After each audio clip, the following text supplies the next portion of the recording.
Olá pessoal, tudo bem com vocês? Sejam bem-vindos a mais uma aula aqui do Fique em Casa Aprendendo. Eu sou o professor Celso Ramos, o seu professor de Biologia. Nessa aula eu quero que vocês fiquem ligados que nós vamos agora trabalhar características e reprodução das plantas angiospermas, certo? Nós já estudamos as plantas briófitas, pteridófitas, gimnospermas e agora nós vamos adentrar ao mundo das angiospermas. E nós não vamos ter apenas essa aula sobre angiosperma, porque eu quero trabalhar com vocês aqui os aspectos gerais, classificação, morfologia básica da flor, formação do gametófito masculino e do gametófito feminino. Mas além dessa aula, nós vamos trabalhar outros aspectos das angiospermas. Nós vamos trabalhar o desenvolvimento das plantas angiospermas. Quero trabalhar sobre a raiz, sobre os principais órgãos, sobre o caule, a folha. Então, eu quero que vocês aproveitem essa aula e anotem, porque, como vocês sabem, as aulas a respeito de plantas têm muitos nomes assim complicados para algumas pessoas, por não terem contato, por nunca terem visto esses nomes. Tá? Então, primeira coisa que eu quero trabalhar com vocês sobre as plantas angiospermas é com relação aos aspectos evolutivos.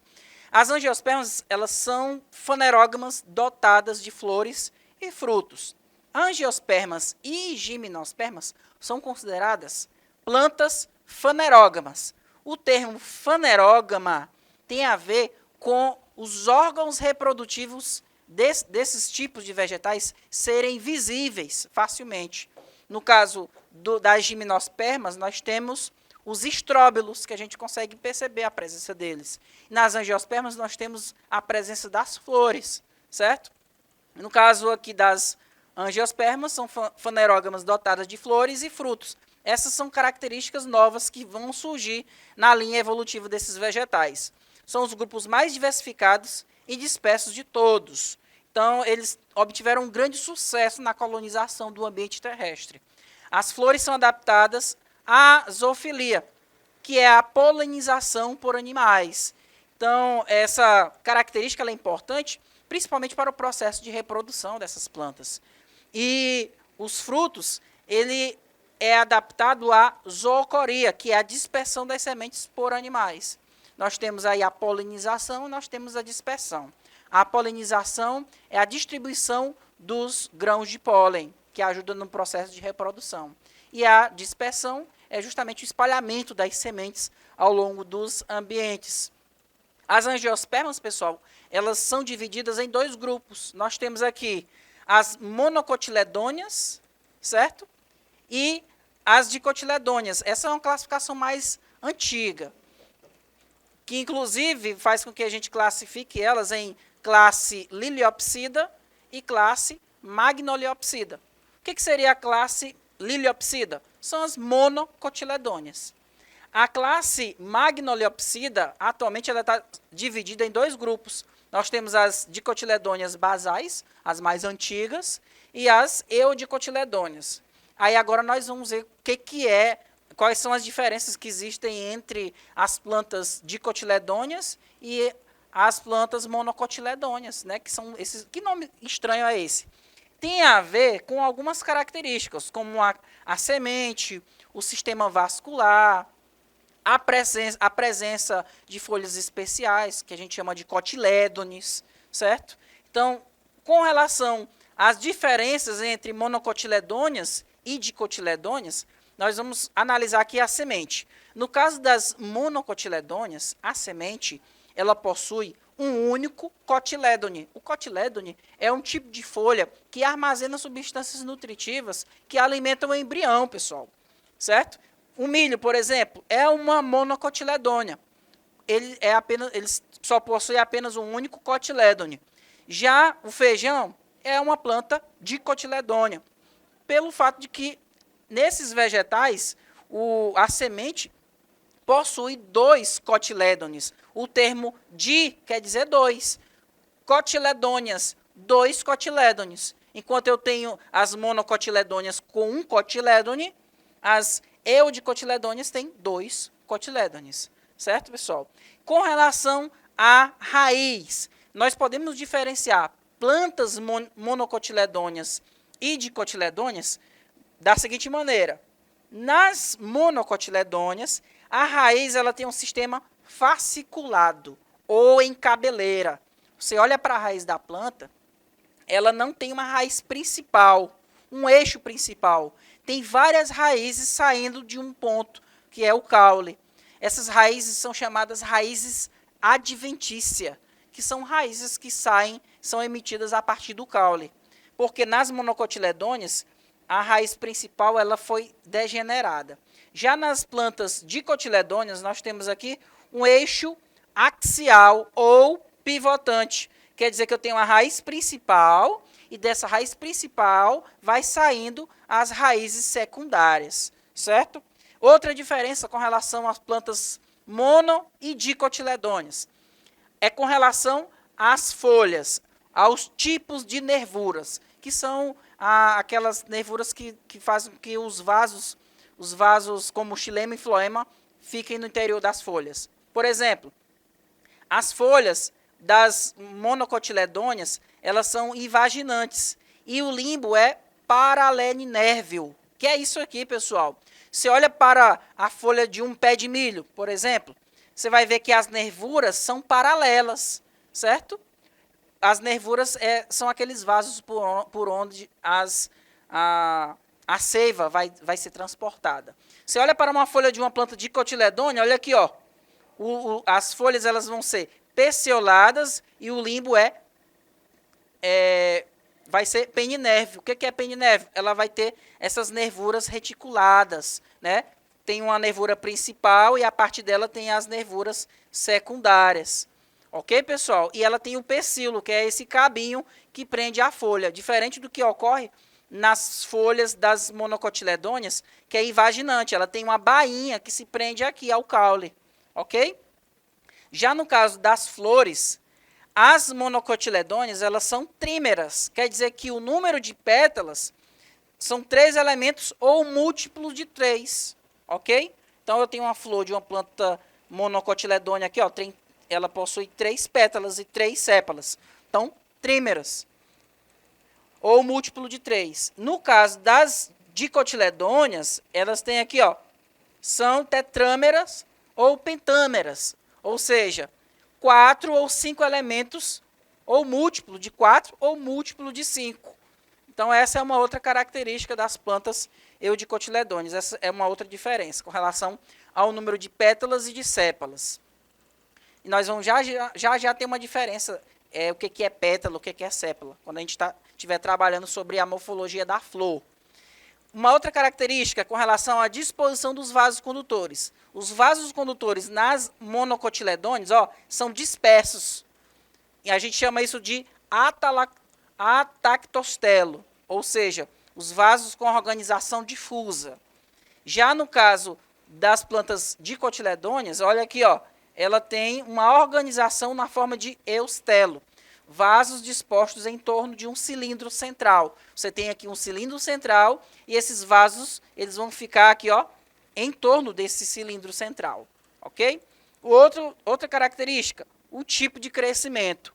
As monocotiledôneas, ela tem um crescimento apenas primário, ou seja, geralmente as plantas dessas espécies aqui têm um crescimento em comprimento. Já no caso das dicotiledôneas, nós vamos ter tanto o crescimento primário quanto o crescimento secundário, que é o crescimento em comprimento e em espessura. Ok, pessoal? Essas foram as diferenças. Agora, uma outra característica que a gente tem que mencionar com relação às plantas angiospermas são as partes constituintes de uma flor. Ok? Morfologia da flor. Vamos lá. Toda flor, ela possui o que a gente chama de verticilos florais. Esses verticilos florais são folhas modificadas que vão auxiliar no processo de reprodução. Nós temos aqui o cálice e a corola. O que é o cálice? Percebam que toda flor, quando ela é uma flor completa, ela possui um conjunto de flores diferentes chamado de sépala. O conjunto de todas essas sépalas a gente chama de cálice.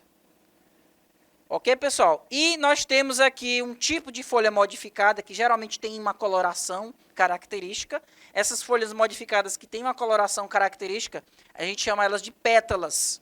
O conjunto de todas as pétalas nós denominamos de corola. Então, nós temos o cálice e a corola. O conjunto do cálice e corola nós denominamos de perianto. Ou seja, essa flor é uma flor periantada, ela tem cálice e corola, ok? Uma outra coisa que eu quero que vocês levem em consideração é que essa flor aqui, ela é hermafrodita, ela tem estruturas masculinas e estruturas femininas.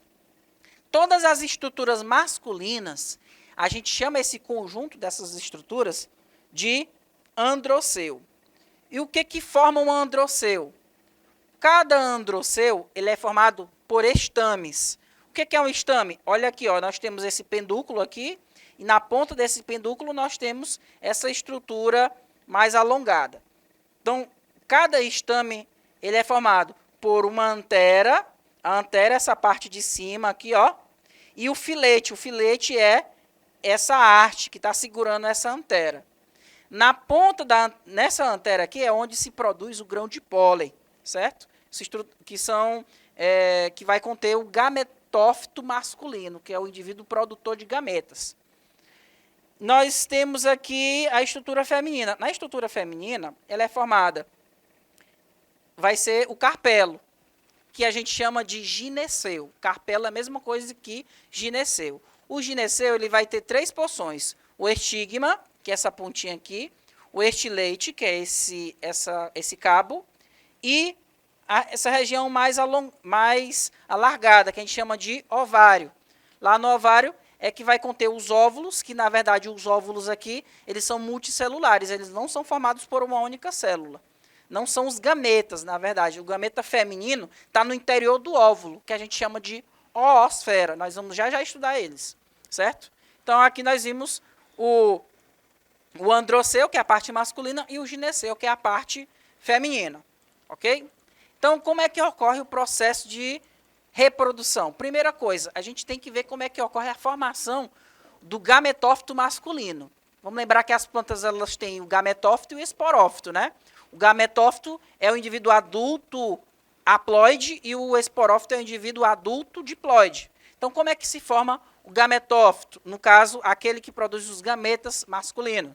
Nós temos ali a antera, vamos lembrar que a antera é essa partezinha aqui, que fica na ponta do estame, né, pessoal? Então, lá dentro da antera, existem aqui, ó, a célula-mãe do pólen. Essa célula-mãe, ela é diploide, certo? Está aqui ela, ó. Célula-mãe do pólen em processo de meiose. Ela vai sofrer meiose. Nós aprendemos que na meiose, uma célula diploide, ela forma 4 células haploides. Então, olha aqui, ó, essa célula era diploide, ela formou 4 células haploides. Essas células haploides são os esporos masculinos, são chamados de micrósporos. Micrósporos resultantes da meiose da célula-mãe. Cada micrósporo desse aqui, ele quando se desenvolve, sofre várias mitoses, ele vai originar o grão de pólen. O grão de pólen, ele é o gametófito masculino, que é o indivíduo adulto produtor de gametas, só que é masculino. Lá no grão de pólen nós vamos ter aqui, ó, célula vegetativa, a célula geradora. Está aqui. Então, o grão de pólen é uma planta, certo, pessoal? Só que é o gametófito, o indivíduo produtor de gametas masculinos. Então, pessoal, nós vamos aqui agora para a formação do gametófito feminino. Bem, o gametófito feminino, ele vai se formar no interior aqui do ovário. Lembrando que essa estrutura aqui é o gineceu, que é a parte feminina da flor. Lá no interior do ovário existe uma protuberância.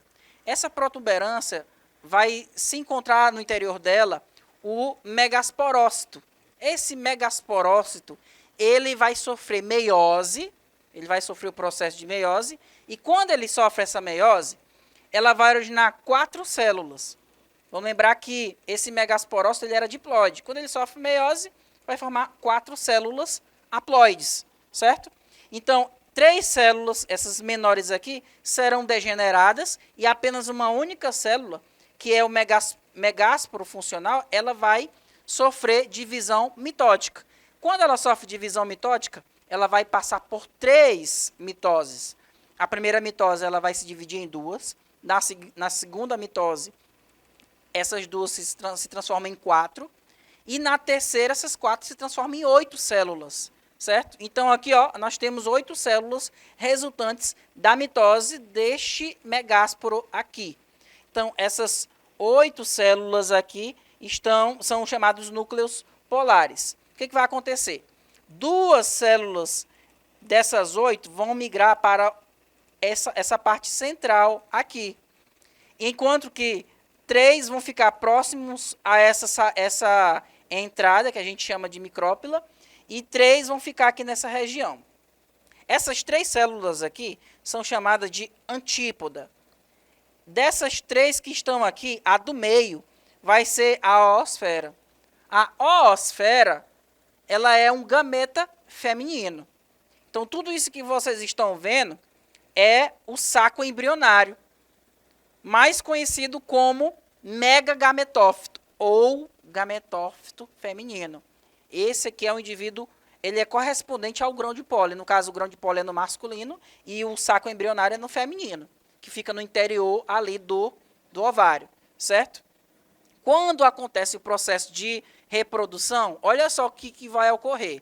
Nós temos aqui o estigma da flor, ele vai entrar em contato com o grão de pólen, que é essa estrutura amarelada aqui. Esse grão de pólen, ao cair no estigma, entra em contato com as substâncias açucaradas que ficam no estigma. E aí esse grão de pólen ele vai sofrer uma divisão celular, vai formar um tubo polínico. Esse tubo polínico ele vai carregar 2 núcleos espermáticos, que são os gametas masculinos.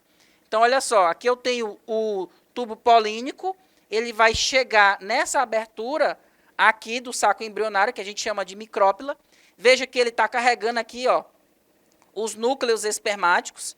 Quando ele penetra nesse saco embrionário, veja que ele vai entregar esses núcleos espermáticos para uma dessas células chamadas de sinérgides, e um dos núcleos espermáticos, que é haploide, vai fecundar a oosfera, que também é haploide. Então, eu tenho N do núcleo espermático com mais o N da oosfera, vai ficar 2N. Então, aqui vai originar o zigoto, que é diploide. Só que vocês lembram que lá naquele tubo polínico tinha 2 núcleos espermáticos. Um núcleo espermático vai fecundar a oosfera e um outro núcleo espermático ele vai se juntar com esses núcleos que estão aqui no meio desse saco embrionário. Então, aqui vai acontecer 2 fecundações. Então, é a dupla fecundação. E aí, aqui ó, vai ficar N, vai ficar 2N, aliás, 2N materno, com mais um N masculino, vai ficar 3N. Então, essa célula que vai ser original, ela vai ser triploide, vai dar origem ao endosperma, que é um tecido nutritivo que vai alimentar o embrião. O embrião vai ser resultado da multiplicação celular da oosfera fecundada. Ok, pessoal? E aí nós vamos ter a formação do fruto, que o fruto é o resultado do desenvolvimento do ovário, formação da semente, que ao cair no solo, vai originar o esporófito. Então, essa foi a nossa aula sobre angiosperma. Até a próxima. Tchau, tchau.